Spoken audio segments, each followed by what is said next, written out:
আপনাদের চরণ আমার শ্রী শ্রী বড় মার চরণ আমার শ্রী শ্রী আচার্যদের বর্তমান চরণ আমার শ্রী শ্রী বর্তমান আচার্যদের চরণ কতটুকু প্রণাম, ঠাকুর পরিবারের সবাইকে প্রণাম, উপস্থিত দাদা মা এবং এই গৃহবধূর সাফল্যে জয়। আমাকে কিছু বলতে বলেছে ঠাকুর সম্বন্ধে। আমি ঠাকুর সম্বন্ধে কী বলবো, কী বা জানি, তবে কিছু তো বলবই। কারণ এই গ্রামে যখন আমি এসেছিলাম তখন আমার বয়স মাত্র 7 বছর। তাহলে 7 বছরের আগে আমি কোথায় কাটিয়েছি? জন্ম কোথায় হয়েছে? জন্ম হয়েছে আমার উড়িষ্যা। সেখানে আমি যখন 5 বছর বয়স তখন এক দিক দাদা রাত্রেবেলা আমি ঘুমিয়ে আছি, ঘুম থেকে ডেকে তুলে আমার দীক্ষা দিয়েছে। ওনার নাম হচ্ছে ধীরেন্দ্রনাথ সাহা। খুব ছোট, বা বললেন এত ছোট অবস্থায় আপনি ওকে দীক্ষা দিলেন? তা বললো যে ওকে আমার খুব ভালো লেগেছে, তাই আমি ওকে দীক্ষা দিলাম। ও যখন 12 বছর হবে তখন ওকে পুনঃস্মরণ করবে। তা আমাকে বললো, খুকমণি আমার নামটা তুমি চিরদিন মনে রাখবে। আমার নাম হচ্ছে ধীরেন্দ্রনাথ সাহা। কেউ যদি তোমায় জিজ্ঞাসা করে তুমি বলবে আমার নামটা, যে তোমার ঋত্বিক দাদার নামটি তুমি নামটা মনে রাখতে পারবে। তার নামটা মনে রেখেছি। আজ এই 55 বছর বয়সে এলে আমি তার নাম মনে রেখেছি। আমি জানি না উনি আর ইহজগতে আছেন কিনা। আমি সেই যে দীক্ষায় সেই রাতে গিয়েছি, সেই আমাকে দেখেছি, আর আমি দেখতে পাই না। ওনার বাড়ি মহারাষ্ট্র। গত বছর আমি উড়িষ্যায় গেছিলাম, খুঁজেছি তাকে, পাইনি। বেশিরভাগ পাই ঠাকুরের কাজের সাথেই পাইনি। আমারও টাইম কম ছিল, সেই কম সময়ের মধ্যে আমি তাকে খুঁজে পাইনি। সে এক বেদনাদায়ক জিনিস। সেখান থেকে আমি এখানে যে বড় হয়েছে, এখানকার প্রত্যেকে জানে, সবাই জানে যে আমি কিভাবে বড় হয়েছি, কিভাবে সংগ্রাম করেছি, কিভাবে লড়াই করেছি, আজ এখানে দাঁড়িয়েছি।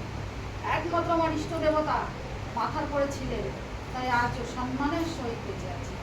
আমরা তিনটে ভাই বোন, চরম থেকে চরমতম দুরবস্থার মধ্যে আমাদের জীবন কেটেছে, কিন্তু আমরা তার আদর্শ, তার নীতি আমরা কিন্তু ছাড়িনি, আমরা ধরে রেখেছি।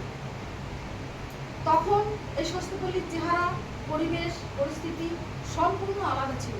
সবাই দুবেলা দুমুঠো খেতে পেত না। আজ হয়তো বিরিয়ানি খায়, আজ হয়তো মাছ মাংস দিন প্রত্যেক ঘরে ঘরে। আজ মতের বিকিরণ হয়েছে, নানান মত, নানান পথ, নানান সমস্যার জর্জরিত হয়েছে। তখন কিন্তু এত সমস্যা, এত মত, এত পথ, এত সমালোচনা, এত হিংসাহিংসি, আড়াআড়ি কিচ্ছু ছিল না। প্রত্যেক শুক্রবার হয়তো আমার গ্রামের দিদিরা মনে আছে, আমরা সৎসঙ্গ করতাম। প্রত্যেক রবিবার আমরা শিশু সম্মিলন করতাম। আমরা সেখান থেকে ঠাকুরের কথা শুনতাম, ঠাকুরকে কি করে ভক্তি করতে হয়, ঠাকুরের আদর্শ কি করে মেনে চলতে হয়। হ্যাঁ, এখানে একটা চিরদিনের দ্বিমত ছিল, বর্দাপন্থী আর কাজলদাপন্থী, কিন্তু আমরা সেটাকে কোনোদিন গ্রাহ্য করিনি। আমরা জানতাম কি, আমরা ঠাকুরের প্রার্থনা করি। আমরা জানতাম কি, আমরা বড় মায়ের নাম স্মরণ করি, আমরা বর্দার নাম স্মরণ করি। দ্বিমত, ভেদাভেদ আমরা ভুলে যেতাম।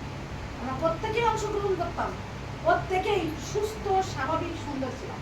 কিন্তু আজকে সমস্তটাই বিকৃতি করেছে। দিদি তুমি এত বড় কথা বলছো? হ্যাঁ বলছি।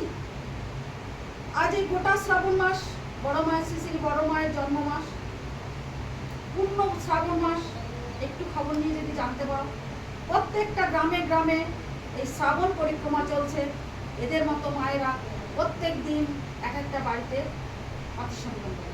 আমি প্রতিদিন যেতে পারি না। ফালতু কথা বলে তো লাভ নেই। যা সত্যি তা সত্যি, যা সাদা তো সাদা, কালো তো কালো। তবে চেষ্টা করি, মন চায় যাই। কিন্তু এখানে এত পরিবার বেড়েছে, আমি চলে যাওয়ার পরেও অনেক পরিবার বেড়েছে। অনেক স্বচ্ছন্দী ছিল, সব নিঃস্বচ্ছন্দী হয়ে গেছে। কেউ আর স্বচ্ছন্দী নেই। এত বড় কথা বলে দিদি তুমি? আর বললাম কারণ সৎসঙ্গীরা সব ডিফল্টার হয়ে গেছে। কেউ আর ইষ্টভীতি করে না, কেউ ঠাকুরকে প্রার্থনা করে না, কেউ ঠাকুরের নীতি মেনে চলে না, কেউ ঠাকুরের কথা বলে না, সব ডিফল্টার হয়ে গেছে। এটা কিন্তু কাম্য ছিল না স্বস্তিপল্লী মায়েদের এবং দাদাদের কাছে না। তারা একটা নীতি আদর্শ নিয়ে চিরদিন থেকেছে। এখন ভিন্ন মত, ভিন্ন পথ, ঠিক আছে। আজও বাজে সেই বাঁশরীর সুর মধুর বৃন্দাবনে, আজও বাজে সেই বাঁশুরির সুর মধুর বৃন্দাবনে, যমুনার জল বহে কলকল, যমুনার জল বহে কলকল, বধুয়ার দর্শনে আজ বাজে বাঁশুরির সুর মধুর বৃন্দাবনে। আজ বাঁশুরির সুর বৃন্দাবনে বাজে, আমার পরম পিতার সুর দেওঘরে বাজে। আজকে এখানকার বেশিরভাগ মানুষই তুলসীর মালা গলায় তিলক করে কি বলে, কি মত বলে, বৈষ্ণব মত গ্রহণ করেছে। খুব ভালো, কোনো বাধা নেই। যত মত তার তত একই পথ, সাধনার পথ কবু দুই নাহি। ঈশ্বর এক, ধর্ম এক, প্রেরিত গঙ্গার বার্তাবাহী। যত মত তার তত একই পথ, সাধনার পথ কবু দুই নাহি। খুব ভালো কথা। আমার মুখে ভালো লাগলো না, আমি তিলক করেছি, মালা তিলক তিলক করেছি, গলায় মালা করেছি, মালা টিপছি, ভালো কথা। বৈষ্ণব ধর্মের নিয়মে হচ্ছে মালা টেপা, তিলক করা, মালায় গলা করা, এটা বৈষ্ণব ধর্মের নিয়ম। কিন্তু বৈষ্ণব ধর্মের কোথায় বলেছে মালা টিপতে টিপতে সমালোচনা করার কথা? বৈষ্ণব ধর্মের কোথায় বলেছে মালা টিপতে টিপতে ঝগড়া করার কথা? বৈষ্ণব ধর্মের কোথায় বলেছে মালা টিপতে টিপতে মানে মিথ্যা কথা বলা? এইগুলো হচ্ছে বিকৃতি। বৈষ্ণব ধর্মের কোথায় বলেছে মোবাইলে ভগবান শ্রীকৃষ্ণের মূর্তির সামনে আমার মূর্তিটাকে গ্রহণ করে আমি শুধু প্রেমেরই গল্প, প্রেমেরই কথা তাকে নিবেদন করব? আমি কি শ্রীরাধা হয়ে গেছি? দিদি তুমি কি করে জানলে? দিদি জানে, দিদি অশিক্ষিত মূর্খ নয়, দিদি এখানকার মেয়ে, দিদি মোবাইল কম্পিউটার চালাতে জানে।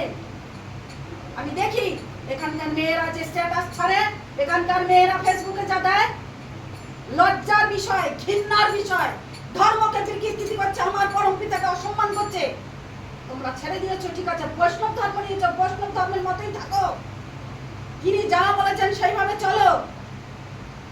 আমার পরম পিতা, আমার আদর্শ, আমাদের অধিকার দিয়েছে মাতৃ সম্মেলন করার, আমাদের অধিকার দিয়েছে মেয়েদের কথা বলার।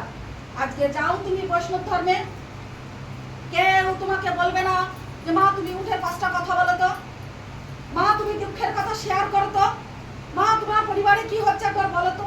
কোনো ধর্মে বলবে না। একমাত্র আমার ইষ্ট, আমার আদর্শই এই অধিকার দিয়েছে, সেটা মনে রাখতে হবে। আজকে আমরা জাগো লক্ষ্মী মায়ের দল, তোমরা না জাগিলে মাগো দেশের মঙ্গল। জাগো লক্ষ্মী মায়ের দল, তোমরা না জাগিলে মাগো দেশের মঙ্গল। আদ্যা শক্তি তোমরা নারী, হয়ো না মা ব্যভিচারী। আদ্যা শক্তি তোমরা নারী, হয়ো না মা ব্যভিচারী।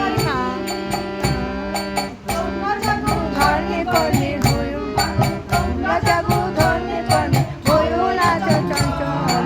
তোমরা মায়ের দল, জাগো লক্ষ্মী মায়ের দল, তোমরা না জাগিলে মাগো দেশের অমঙ্গল। কি বলছে? লক্ষ্মী মায়েদের জাগতে বলছে, ব্যভিচারী হতে বারণ করছে। কিন্তু ব্যভিচার আজ ঘরে ঘরে যাচ্ছে। একটা সন্তানকে মানুষ করতে আমরা ভুলে গেছি। একটা সন্তানকে কি করে মানুষ করব? যদি লক্ষ্মীরা না জাগে তাহলে সমাজ জাগবে না। যদি লক্ষ্মীরা না জাগে একটা পরিবেশ সুন্দর থাকবে না। যদি লক্ষ্মীরা না জাগে দেশ ধ্বংস হয়ে যাবে। তাহলে আমরা জেগেছি, আমরা একটা সন্তানকে মানুষ ঠিক মতো করতে পারছি? পেরেছি কি? পারছি না। আমরা কি করছি? বাচ্চাটা যেদিন জন্মাচ্ছে তার ছবি তুলে ফেসবুকে ছেড়ে দিচ্ছি। একবারও ভেবেছি যে বাচ্চাটা ক্ষতি হতে পারে ওই মোবাইলটা নিতে? ভাবিনি। আমার আনন্দ, আমার বাচ্চা হয়েছে। আরে যুগ যুগ ধরেই মায়েরা বাচ্চা জন্ম দিয়েছে, এতে নতুনত্বের কিছু নেই, বাবার কিছু নেই। ওই বাচ্চাটার ক্ষতি আমি মা হয়ে প্রথমেই করে দিলাম। প্রথমেই ওই বাচ্চাটার ক্ষতি করে দিলাম। তারপর সে যখন খেতে শিখলো তার হাতে মোবাইল দিয়ে দিলাম। সে মোবাইল না দিলে খাবে না। বড় ভাই কতগুলো সন্তান ছিল? অনেকগুলো সন্তান ছিল। প্রত্যেকটাকে মানুষ করেছেন, প্রতিটা একটা রত্ন হয়েছে। আর আমাদের কটা করে সন্তান? একটি করে সন্তান। কি হয়েছে? বাসে যাচ্ছি, ট্রেনে যাচ্ছি, বাচ্চার হাতে মোবাইল দিয়ে বসে আছে। লেখা নেই, পড়া নেই, শুধু মোবাইল আর মোবাইল, মোবাইল আর মোবাইল। কে ক্ষতি করছে বাচ্চা? মা হয়ে একটা সন্তানের সমস্তটাই আমি নষ্ট করে দিয়েছি ওই মোবাইলটা দিয়ে। বাচ্চা বিরক্তি করছে, মোবাইল দিয়ে বসিয়ে রাখছি।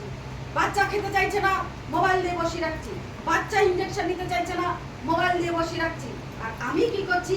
বাচ্চা যতটুকু সময় ঘুমোচ্ছে, না ঘুমোচ্ছে, ঠিক মতো রেঁধে দিচ্ছি না, স্বামীর সেবা করছি না, শাশুড়ি শ্বশুর মশাইয়ের দেখাশোনা করছি না, আমিও মোবাইল দিয়ে বসে আছি। তাই আমার বাবা একটা গান গাইতেন, কি গান জানো? গানটা দুকলি গাই দিয়েছিল, মোবাইল দেখা চলবে, ঘরে নাই বা থাকুক চাল। মোবাইল দেখা চলবে, ঘরে নাই বা থাকুক চাল। বউয়ের কথা শুনবে দাদা, ঘোর কলি কাল। তাই বলি ঘোর কলি দেশে কি হাল রে, উল্টে গেছে কাল রে, দাও তালে তাল রে, দেশে নূতন জল এসেছে, নাও তাতে বাউরে। ও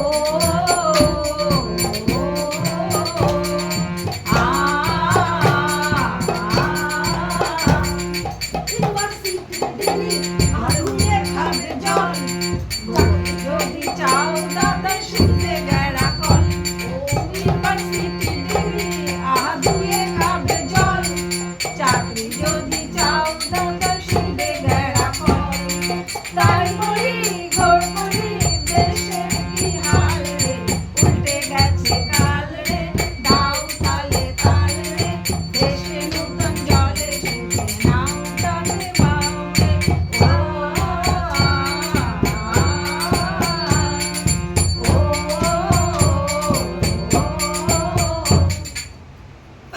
মেয়ে বড় হয়ে গেছে। আমরা যখন বড় হয়েছিলাম, আমার মা কি করতো? আসন সেলাই করাতো, রুমাল সেলাই করাতো। ঘর কি করে গোছাতে হবে, ঘর গোছাও, পরিষ্কার পরিচ্ছন্ন রাখো, বাড়িতে একজন কুটুম এসছে প্রণাম করো, ভালো মন্দ জিজ্ঞাসা। এখন মেয়েরা কি করে? আমার ছেলের জন্য মেয়ে দেখতে গেছি, সে চলে গেছে, তার মা বিড়ি বাঁধছে তো বিড়ি বাঁধছে। আমরা যে দুটো মানুষ গিয়ে দাঁড়িয়েছি, আসুন বসুন বলতেছে। আমার মেয়ে তখন বাড়ি নেই। কি গো দাদা, আপনি বলে করে আসেনি যে আমি আমার মেয়েকে দেখতে যাবো? হ্যাঁ বলেছি। তাহলে কতখানি অধঃপতন হয়েছে এই নারী জগতে, কি করেছি আমরা সমাজটাকে। সেই মেয়ে না জানে একটা রুমাল সেলাই করতে, না জানে একটা আসন সেলাই করতে, রান্না চুলোয় যায়। রান্না করলে নাকি নখ নষ্ট হয়ে যাবে, হাত নষ্ট হয়ে যাবে। বড় মা কি করতেন? কাঠ দিয়ে রান্না করতেন। শুধু সংসারে রান্না করতেন না, তিনি ওই ঠাকুর বাড়ির যত ভক্তবৃন্দরা আছে তাদেরকে রান্না করে খাওয়াতেন। ওনার মতো সুন্দরী কে আছে? ওনার মতো সুন্দরী কেউ নেই। আমরা আজকাল হাত কালো হয়ে যাবে, আমরা রান্না করবো না, নখ ভেঙে যাবে, রান্না করবো না। মেয়েদের শিক্ষা এমন ড্রেস করে বাইরে বেরোচ্ছে, দেখে তার লজ্জা নেই, আমার লজ্জা লাগছে। দেখ না বেটির লজ্জা বেশি, হাত না বেটির লজ্জা নেই। এই তো শিক্ষা দিচ্ছি। তাহলে আমরা যদি আমার পরিবারটাকে সুস্থ না রাখি, আমার পরিবারটাকে সঠিক পথে পরিচালনা না করি, তাহলে কি এই রায় চাকতে এই সমাজ ভালো হবে? ভালো হবে না। তাই আমি প্রত্যেকটা মায়ের কাছে বলবো, নিজের পরিবার, নিজের পরিজন সবাইকে সঠিক পথে হ্যান্ডলিং করুন, ড্রাইভিং করুন। ঠিক পথে ছেলে মেয়ে স্বামী সন্তানকে পরিচালনা করুন। আর কি সমালোচনা বন্ধ করুন, তার সেবা করুন, তার ধ্যান করুন। কজনা ধ্যান করেন? কেউ করে সময় নেই। ওই ধ্যান নাম টাম করার আমাদের সময় হবে না, সময় করতে পারবো, করতে হবে। যদি না করবেন, এই কর্মফলের ফল আপনাকেই ভোগ করতে হবে। আপনি ভোগ করবেন, কেউ ভোগ করবে না। দেখবেন প্রতিটা জীবন জঞ্জালে ভর্তি হয়ে গেছে, কেউ শান্তি নেই, কেউ সুখে নেই। তাই অচিরেই বলি, পরম পিতার নামটা সারাদিন পারবেন না, যখন শুতে যাবেন বিছানায় বালিশের উপর নামটা লিখবেন এবং হাত গুনে গুনে অভ্যাসে পরিণত করুন যে আমি এতবার নাম করবই। অভ্যাস মানুষের বড় জিনিস। অভ্যাস একবার করে দিলে অভ্যাসের জন্য সব ঠাকুর আমার লেগে সাইলেন্ট দিচ্ছে, আর বেশি কথা বলা যাবে না। নমস্কার, কিছু ভুল বলে থাকি আমার করুন। জয়